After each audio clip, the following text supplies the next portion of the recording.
June 6, 1944. 5 in the morning. Major Werner Pluskat, from the German 352nd Artillery Regiment, was standing in his observation bunker, set on a cliff 300 feet high above Omaha Beach. Everything below was gray, quiet. A light, wet fog lay over the English Channel, cloaking all in silence. He had been up for hours. Planes had been flying overhead throughout the night. Scout planes, he assumed. Rumors of paratroopers inland. Nothing out of the ordinary. Simply another alert. Merely another drill.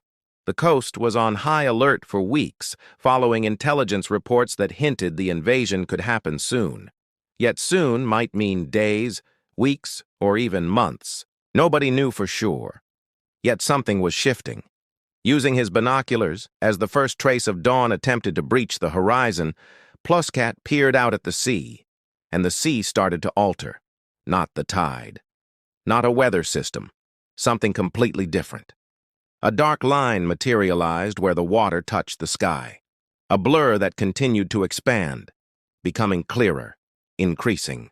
In that instant, before any Allied soldier stepped onto the beaches below, before the world recognized the names Omaha or Utah, Major Werner Pluskat realized something with total certainty.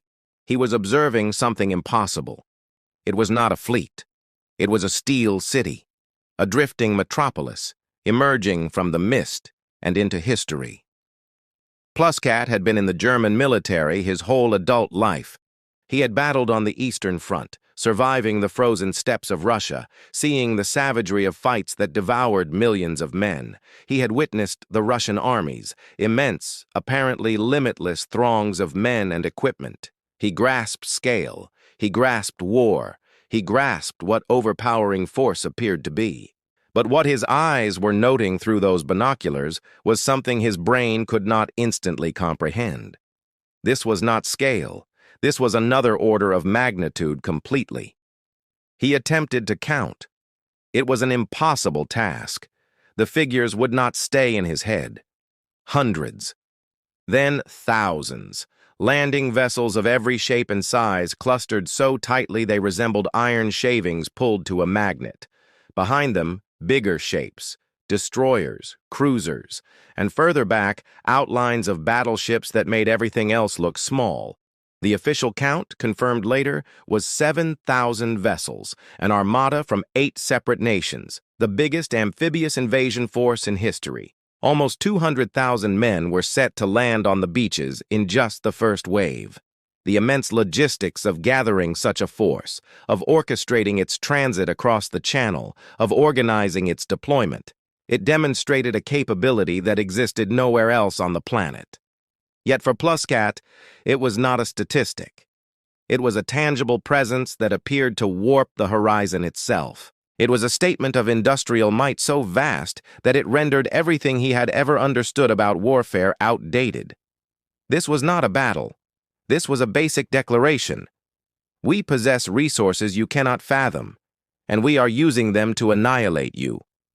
His hands shook as he grabbed for the telephone. He was a career soldier. He had been drilled to remain calm under fire.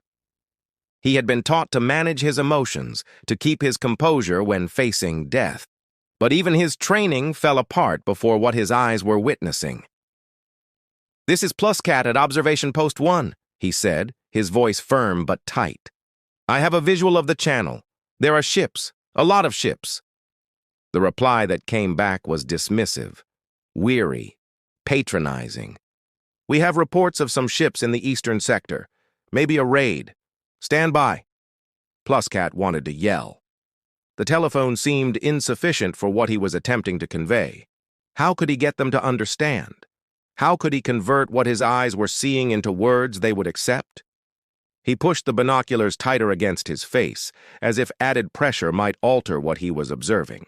But the fleet just got bigger, more substantial, more unquestionably real. "You don't understand," he said, his voice getting louder. "It is not some ships. The whole sea is covered from one end of the horizon to the other. I see only water and ships. This is it. This is the invasion." There was a pause. Then, incredulity. The sea conditions are unsuitable. Our reports indicate no major landing is possible today. The weather prediction showed persistent, rough seas. Pluskat wanted to laugh, or weep. He gazed out at the horizon once more. The steel city kept expanding, kept getting more real every second. "For God's sake," he said, his voice breaking, "I am seeing it with my own eyes. The invasion fleet is here. It is happening now." He threw the phone down. For an instant, the bunker was silent. His junior officers looked at him, awaiting commands. They had heard both parts of the discussion. They grasped what was occurring, or were at least starting to grasp it. The German command system at Normandy was immobilized by a lack of imagination, a lack that stemmed from months of detailed analysis that led to completely wrong conclusions. Their intelligence had indicated the invasion would land at the Pas de Calais. That was the point where the English Channel was most narrow. That was what logic dictated. That is where the primary German reserves were waiting, the elite divisions, the best supplied troops, the densest artillery groupings. Rommel had been pushing for more troops in Normandy, but Berlin had denied him. Why would the Allies attack at Normandy when Pas de Calais was quicker, simpler, tactically better? It was illogical. Thus, the Germans had readied for a war that would not occur where they anticipated. Here, at Normandy, they had the 352nd Infantry Division, a solid division, well-drilled, professional soldiers. But they were not situated to protect against an attack this big. More importantly, they were not supplied with the resources that were reserved for the actual invasion at Pas de Calais. Even worse, they had been training for another type of war. General Lieutenant Dietrich Kreis, the 352nd Infantry Division's commander, had the division on a counterattack training maneuver. He had cycled units through the shore defenses, but not stationed them there full-time. He had placed the main force not on the beaches, but inland, prepared for a mobile attack. The reasoning was logical from a tactical viewpoint. Defend the beaches minimally, then strike back inland with stronger forces once the enemy was moving. It was a strategy that was effective if you had backup forces ready to get there fast. The issue was that those backup forces were hundreds of kilometers distant, reserved in readiness for the invasion at Pas de Calais. They would need hours to show up. Hours when the beaches would be unprotected. The presumption was that any attacker would land at Pas de Calais. Months of German intelligence, months of thorough analysis, indicated that logical outcome. The Allies would attack where logic dictated. The Allies would comply with German predictions. But the Allies had discovered something the Germans would not concede. The biggest advantage in war was not logic. It was surprise. Pluskat attempted other lines. His hands worked nearly automatically, linking with regimental headquarters, trying to contact anyone in charge, anyone who could start a bigger response. He contacted Lieutenant Colonel Ocker, his regimental commander. "The invasion fleet is here," Pluskat said, talking quickly now, urgency filling each word. 10,000 ships. Maybe more. I am unable to count them all.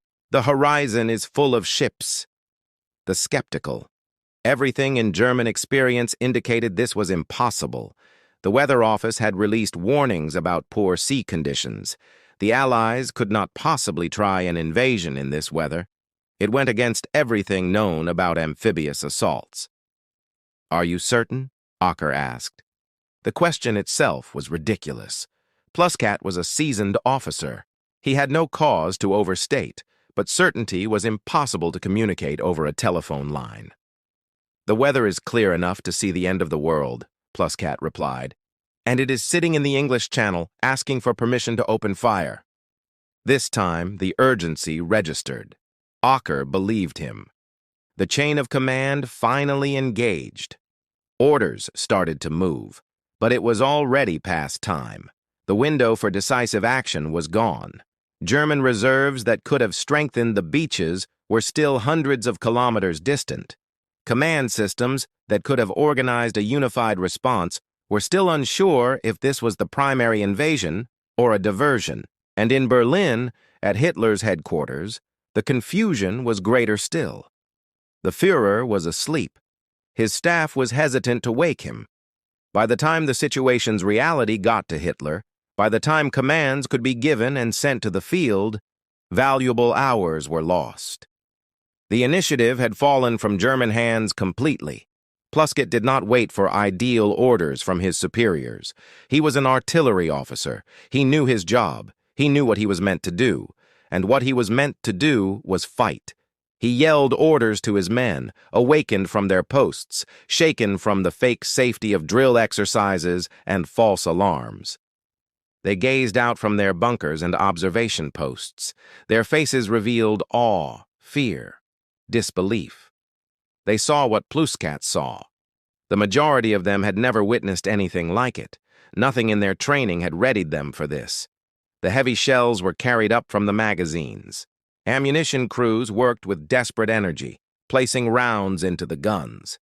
Rangefinders shouted out numbers that seemed unbelievably large. The huge barrels of cannons, quiet for so long, rose slowly, aiming their muzzles toward the impossible fleet. Pluskat was at his observation post, binoculars pushed to his eyes. He could see the landing craft starting to organize into their assault waves. He could sense the vibration in the air, a low drone from thousands of engines. The noise was nearly alive. It was the sound of a superpower inhaling, and he was preparing to throw the first stone. The command arrived just before 6 a.m. Engage at will. For Pluskat, it was a relief. The paralysis of incredulity was shattered by the familiar certainty of action. He had drilled for this instant. He knew what to do. The professional side of him took control.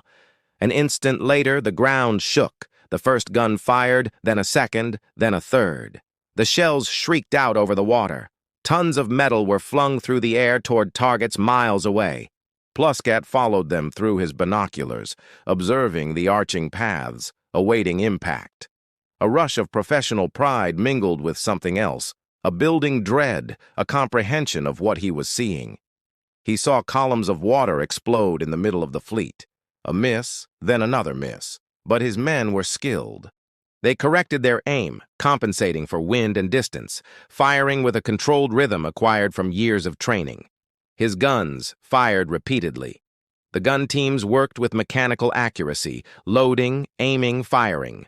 Shells detonated in the water. A few found targets. Most did not. But for each single ship they might bother, 100 steamed past unharmed. For every hit they achieved, 10 more ships materialized behind it. Pluskat felt a deep sense of uselessness come over him. He was a man with a pail attempting to empty the ocean. His guns were powerful. They had been created to destroy ships. But what was the point of destroying ships when thousands more were behind them? What did victory signify when you were outnumbered by unbelievable margins? He looked beyond his own shell impacts and saw the bigger picture. The Allied battleships, ships like the USS Texas, were now aiming their huge 14-inch guns toward the shore. Ships with guns so massive they looked designed for another war completely. Guns that dwarfed his own artillery by an order of magnitude. Then came the response. It began as a low rumble from across the water, flashes of light from the large ships, like a quiet lightning storm on the horizon. He knew what was arriving. He had heard accounts of naval bombardment, but accounts could not prepare you for the reality. A few seconds later, the air around him started to rip itself apart. The ground started to heave. Fountains of earth burst from the fields, huge impacts that left craters big enough to bury trucks. The methodical industrial process of taking apart the Atlantic Wall had started. Pluskat's observation bunker shook. Dust fell from the ceiling. Fissures appeared in the concrete. He held the observation slit for balance, as the ground itself seemed to tremble with each impact. Through the observation slit, he could see the landing craft reaching the shore. Higgins' boats lowered their ramps, releasing American soldiers into the surf. The German machine guns in the pillboxes along the beach started to chatter, ripping into the ranks of the first men on shore. From his position, Pluskat could see the awful drama develop. Men falling, bodies in the water becoming red as losses grew. The German 352nd Infantry Division was inflicting a terrible price. Those American soldiers were trained, courageous, resolute, but they were meeting overwhelming firepower from readied defenses. For an instant, the defense appeared to be holding. The Americans were trapped on the beach. The casualty rate was staggering. Military textbooks would note this as one of the most bloody days in American military history. For an instant, it looked like the defense was working. The Americans were dying in the hundreds. But then, the naval shelling hit its peak. Allied destroyers, witnessing the slaughter, did something reckless and heroic. They sailed straight toward the shore, some getting as close as 1,000 yards, grinding their hulls on sandbars and submerged obstacles. They aimed their guns at the German bunkers, giving direct fire support in an action that shifted the tide on Omaha. The accuracy got better. The firepower was more focused. The bunkers that had been causing such casualties started to be methodically demolished. With them came bizarre new machines. Amphibious trucks that looked like they drove straight from the ocean onto the beach. The Germans possessed nothing similar. Nothing in their inventory could equal the specialized, purpose-built gear the Allies had deployed for this assault.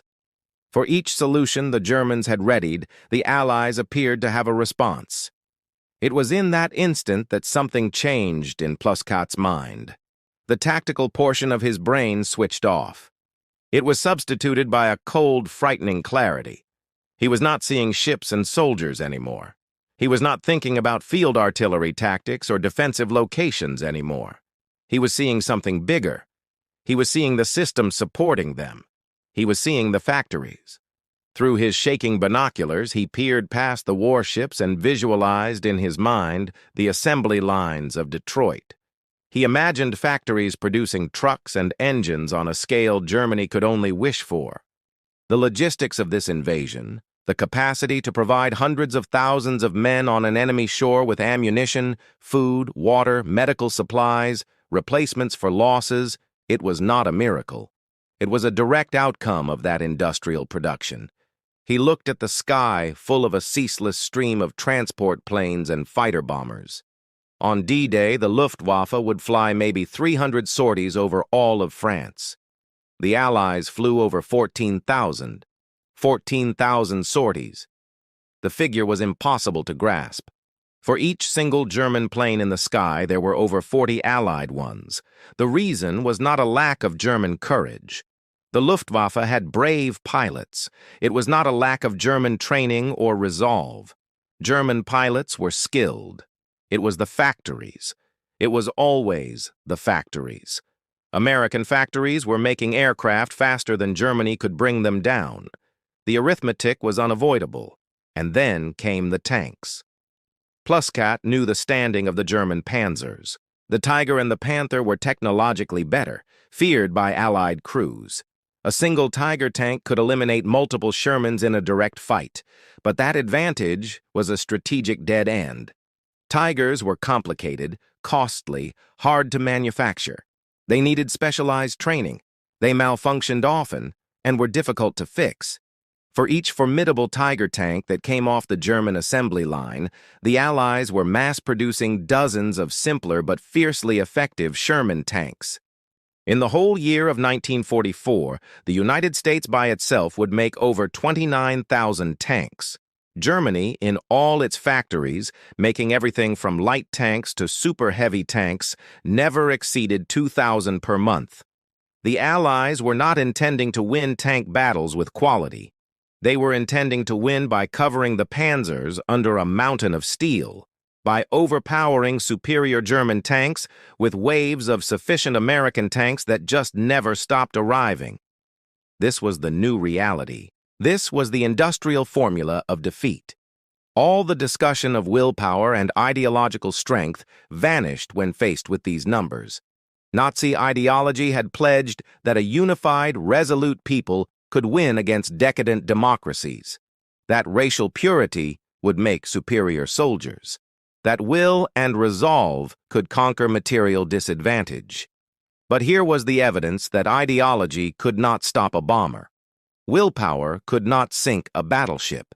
Determination could not produce an extra 20,000 tanks when your factories were being methodically destroyed from the air. You could not will 6,000 ships into being. You could not train soldiers into existence when you did not have the material to equip them. Pluskat felt a deep, almost spiritual hopelessness wash over him. He and his men were good soldiers. They were well drilled. They knew their jobs. They carried out their duties with discipline and professionalism. They were going to die, not because they were beaten in combat, but because they were outnumbered on a level that defied understanding. They were players in a competition that was already finished. The result had been determined not on this beach, but in the factories of America months and years before. We frequently imagine the end of the Third Reich as a slow, painful collapse ending in the last battle for Berlin. But for Major Werner Pluskat and for the thousands of German soldiers who made it through that first day, the end arrived in one terrifying moment of realization. It was the instant they saw a fleet that covered the horizon. A sky dark with enemy planes and a power that was not simply an army, but the complete crushing burden of the modern industrial world. It was a new type of war, one fought not in the hearts of soldiers, but on the assembly lines of factories thousands of miles away. And for one German officer staring through his binoculars at a sea that had become steel, it was the morning he knew it was finished. Not due to tactics or strategy, not due to courage or resolve, but because the factories had spoken, because numbers had become apparent, because the mathematics of modern warfare was unavoidable. Germany had lost the war not on the shores of Normandy. It had lost it in the factories of Detroit. It had lost it in the shipyards of America. It had lost it the instant a nation with boundless resources chose to direct that boundless power toward total war. For Major Pluskat, for his men, and for millions of others, that morning of June 6, 1944, was when the arithmetic finally became tangible. And it was the start of the end.